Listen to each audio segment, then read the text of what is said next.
Hello friends, মিঠুর পাকশালে আপনাদের সবাইকে স্বাগত।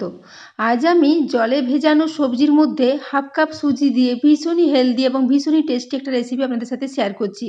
এই জন্য এখানে অর্ধেকটা ক্যাপসিকাম ছোটো টুকরো করে কেটে নিয়েছি, একটা ছোটো সাইজের টমেটো ছোটো টুকরো করে কেটে নিয়েছি, ওই সাথে একটা গাজরের অর্ধেকটা গাজরকে একটু গ্রেট করে নিয়েছি। এরপর এখানে সবজিগুলো এই জলের মধ্যে দিয়ে দিচ্ছি। আমি আজকের রেসিপিটা সম্পূর্ণ নিরামিষভাবে তৈরি করেছি। আপনারা যদি এটাকে পেঁয়াজ দিতে চান তাহলেও এটা খুবই সুন্দর মতো রেডি হবে। তো দেখুন এখানে সবজিগুলো জলের মধ্যে দিয়ে দিয়েছি, তারপর সবজিগুলোকে একটু জলের মধ্যে ভিজিয়ে দিয়েছি। এরপর এখানে দিয়ে দিচ্ছি একটা কাঁচা লঙ্কাকে ছোটো টুকরো করে কেটে রেখেছিলাম, সেই কাঁচা লঙ্কার টুকরোটাকে জলের মধ্যে ভিজিয়ে দিলাম। এরপর এখানে একটু আদা গ্রেট করে রেখেছিলাম, ওই হাফ চা চামচ পরিমাণে সেই গ্রেট করা আদাটা এর সাথে দিয়ে দিয়েছি। এরপর এখানে লবণ দিয়ে দেবো স্বাদ অনুযায়ী। পুরো রেসিপিতে যতটা লবণ লাগবে পুরোটা একেবারে দিয়ে দিয়েছি। তো লবণটা দেওয়ার পর এখানে দিয়ে দিচ্ছি হাফ চা চামচ পরিমাণে জোয়ানটাকে দু হাতে করে একটু ঘষে এর সাথে মিশিয়ে দিলাম। এই সাথে এখানে দিয়ে দেব হাফ চা চামচ পরিমাণে গোটা জিরে। এরপর এটাকে জলের মধ্যে দিয়ে সব কিছু খুব ভালো করে মিশিয়ে নেব। লবণ জলের মধ্যে সবজিটা ভিজিয়ে দিলে সবজির থেকে যেটুকু জল বেরোবার সেই জলটাও বেরিয়ে যাবে, সেজন্য মিশ্রণটা তৈরি করতে সুবিধে হবে। সেজন্য আগে লবণ দিয়ে জলের মধ্যে সবজিটাকে খুব ভালো করে একটু মিশিয়ে নিলাম। এইভাবে সবজিটাকে ভিজিয়ে প্রায় 1 থেকে 1.5 মিনিটের জন্য একটু রেখে দেব। তারপর এখানে দিয়ে দিচ্ছি হাফ কাপ পরিমাণে সুজি। তো সবজিটাকে আমি 1.5 মিনিটের জন্য একটু জলে ভিজিয়ে রেখে দিয়েছিলাম। তারপর এখানে হাফ কাপ পরিমাণে সুজি দিয়ে দিয়েছি। এই সাথেই দিয়ে দিচ্ছি যতটা পরিমাণে সুজি নিয়েছি ঠিক ততটা পরিমাণে বেসন। এরপর এখানে জল দিয়ে এটাকে মেখে নেব। এখানে হাফ কাপ জল দিয়েছি, হাফ কাপ জলে মিশ্রণটা রেডি হবে না, এই জন্য এখানে আবারও হাফ কাপ মতো জল লাগবে। তো সেই জন্য আমি আবারও হাফ কাপ পরিমাণে জল এখানে নিয়ে নিয়েছি। এরপর এই জলটা দিয়ে দিচ্ছি। তো পুরো জলটা দেবো না, কিছুটা রেখে দিলাম। তো জলটা দেওয়ার পর খুব ভালো করে সব কিছুর সাথে এটাকে মিশিয়ে নেব। সবজির মধ্যে এভাবে বেসন ও সুজিটাকে দিয়ে খুব ভালো করে মিশিয়ে নেব। এটা এভাবে খুব ভালো করে মেশানো হয়ে গেলে এটাকে ঢাকা দিয়ে 5 মিনিটের জন্য রেখে দেবো। সুজিটা ভিজে থাকলে কিছুটা বেড়ে যাবে, সেজন্য এটাকে ভিজিয়ে রাখা প্রয়োজন।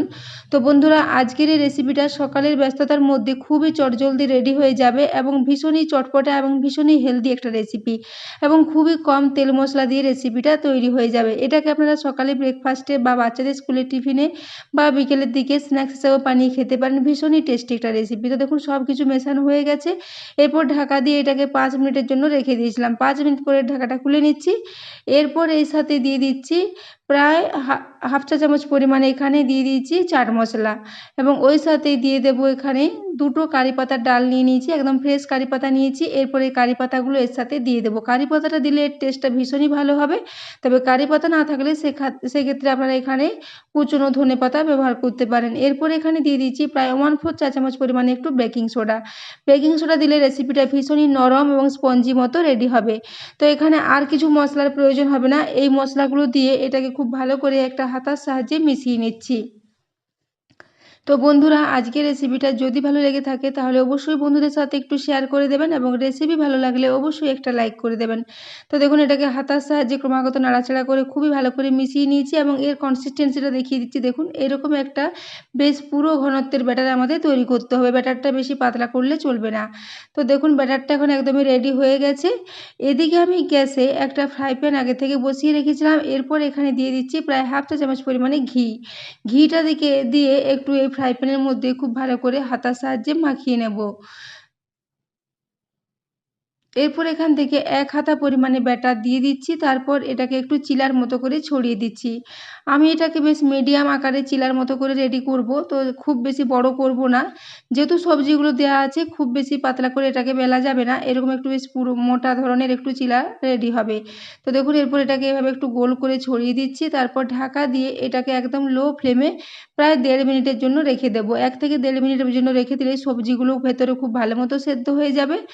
তো দেখুন এটাকে এরপর 1.5 মিনিট পরে ঢাকাটা খুলে নিলাম। এরপর উপর থেকে আমি আবারও কিছুটা পরিমাণে ঘি দিয়ে দেব। প্রথমে হাফ চা চামচ পরিমাণে ঘি দিয়েছিলাম। এরপরে আবারও হাফ চা চামচ পরিমাণে একটু ঘি দিয়ে দিচ্ছি।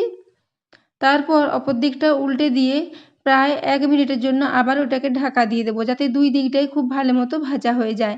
এবং বেসন দেওয়ার জন্য এর টেস্টটা ভীষণই সুন্দর হয়েছিল বন্ধুরা, অনেকটাই দোকানের পকোড়ার মতো এর টেস্টটা আসবে। তো দেখুন এরপর এটাকে এইভাবে উল্টে পাল্টে লাল লাল করে ভেজে নিয়েছি। তো একটা চিলা এখানে আমার একদম রেডি হয়ে গেছে। এরপর এটাকে তুলে নিচ্ছি। এরপর আমি আবারও একটা চিলা আপনাদের দেখিয়ে দিচ্ছি। প্রথমে চিলাটাতে আমি তিল দিইনি, দ্বিতীয় ব্যাচের যে চিলাটা আমি রেডি করেছিলাম তাতে আমি এখানে কিছুটা করে তিল দিয়ে দিচ্ছি। ঘিটা প্রথমে দিয়ে দিয়েছি, ঘিয়ের উপর এখানে একটু করে তিল ছড়িয়ে দিয়েছি। তারপর এখান থেকে কিছুটা ব্যাটার দিয়ে এটাকেও একটু এইভাবে মোটা করে ছড়িয়ে নিচ্ছি। তিল দিলে এর টেস্টটা ভীষণই ভালো হবে এবং দেখতেও ভীষণই ভালো লাগবে। তিল ও কারি পাতা দেওয়ার জন্য এর টেস্টটা অসম্ভব সুন্দর হয়েছিল। তো বন্ধুরা এই রেসিপিটা আপনারা বাড়িতে অবশ্যই ট্রাই করবেন। এটাকে বাচ্চাদের স্কুলের টিফিনে বা সকালে ব্রেকফাস্টে আপনারা অনায়াসে বানিয়ে খেতে পারেন। ভীষণই টেস্টি এবং ভীষণই হেলদি একটা রেসিপি। তো দেখুন এখানে উপর থেকে আবারও হাফ চা চামচ পরিমাণে ঘি দিয়ে অপর দিকটা উল্টে দিয়ে এটাকেও ভেজে নেব। এই রেসিপিটা খুবই চটজলদি তৈরি হয়ে যায় এবং খেতে অসাধারণ সুন্দর হয়েছিল। তো বন্ধুরা আজকের রেসিপিটা আপনারা অবশ্যই বাড়িতে ট্রাই করবেন এবং কেমন লেগেছে কমেন্ট করে জানাতে ভুলবেন না। তো দেখুন এটা দুদিকটাই খুব ভালো মতো ফ্রাই হয়ে গেছে। এরপর উল্টে পাল্টে এটাকেও একটু ভেজে নিয়েছি। তারপর এটাকেও আমি একটা প্লেটে তুলে নিচ্ছি। তো এই একই পদ্ধতিতে আমি সমস্ত চিলাগুলোকে রেডি করে নেব। তো দেখুন এখানে দুটো আমার রেডি হয়ে গেছে। এর কালারটা দেখুন খুবই সুন্দর এসেছে।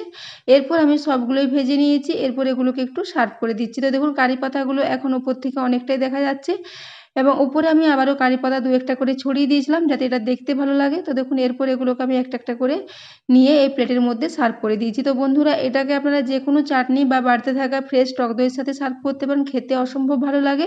তো বন্ধুরা রেসিপি ভালো লাগলে অবশ্যই চ্যানেলটি সাবস্ক্রাইব করে আমার পাশে থাকবেন এবং পাশে থাকা বেল আইকনটি অবশ্যই প্রেস করে রাখবেন, তাহলে আমি যে কোনো নোটিফিকেশানে ছাড়ি না কেন তা সবার আগে আপনার কাছে পৌঁছে যাবে।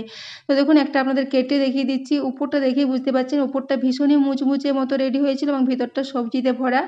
ভীষণই টেস্টি একটা রেসিপি। তো বন্ধুরা আজকের রেসিপিটা একবার আপনারা ট্রাই করে দেখবেন, এটা খেতে অসম্ভব সুন্দর হয়েছিল। তো এতক্ষণ পর্যন্ত এই রেসিপিটি দেখার জন্য আপনাদের অসংখ্য ধন্যবাদ। আবারও দেখা হচ্ছে অন্য কোনো রেসিপিতে। ততক্ষণের জন্য সবাই সুস্থ থাকবেন, ভালো থাকবেন। আবারও চলে আসবো নিত্য নতুন রেসিপি নিয়ে। তো বন্ধুরা এতক্ষণ পর্যন্ত রেসিপিটি দেখার জন্য অনেক ধন্যবাদ।